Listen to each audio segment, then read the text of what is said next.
Mame mo akwa be nenso na me na wase sabre bia wa fidie ne da Adom TV health tips ye de ebro na wotwi mu no hemophilia ya bone tofen no ade a kire ye na ne yepese ye hwe signs and symptoms no about so no hunsunsanso no etese oba padana tenedwam eboa ye fi se basa moja mu nyarewa ho nsem kanedia wokolebu no metene so aba so mo anefre afie nkansem yi e banso a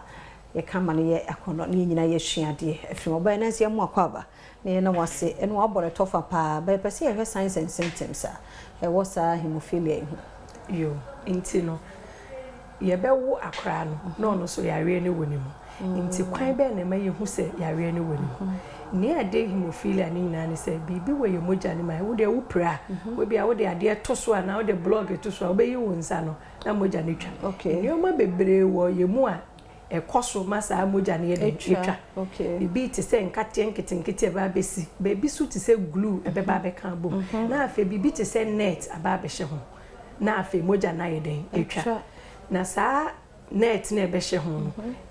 bibi efe no factors ne wo mu bako 13 basi e kasa obi wo hemophilia na ebi ane de to so number 8 no na number 9 no na onibi inti ye de wo akra na kwan be na ma ye hu se akra we bi wo hemophilia ni ene se ye twa akra ni furu mana bon se moja na ntwa inti ende omofre ya ye kwa ye wo ye test and temper ye be ya hwese ebi wo ho nti be bisa ma me ntem se wo ba we ye bibi se popra moja ni ntwada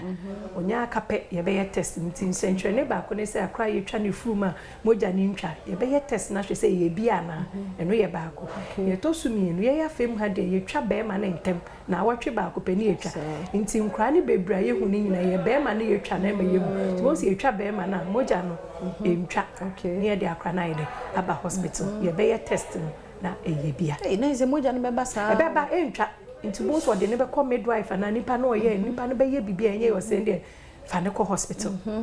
afi akra ne tu so se oria enam so de ne kotodwe ne besi nti bo se moja na nyunwunu nti megu kotodwe ne wia no keke ne moja na be pie na nim nti moja na eba no ebi wo ho a wuhu ebi wo so egu koto egu aposo so se akra ne start so oria bo se na aposo na enwo no na chese moja ne na ye de egu ebu etimi be hihyo mo ho te se pompon kitenkete moja ne na ye de enyunugu obi wo ho so a ne se na eba bo se moja fiase eba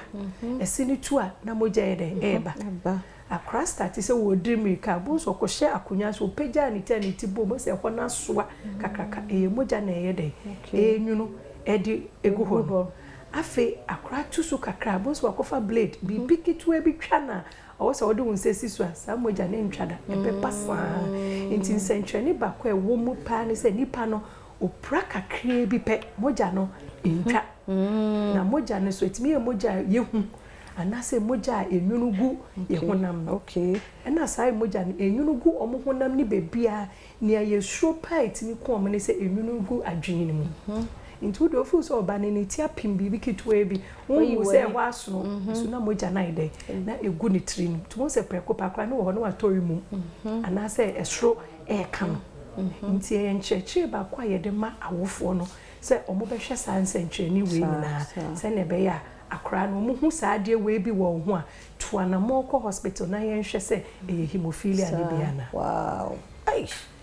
na se obi mi ni obi nam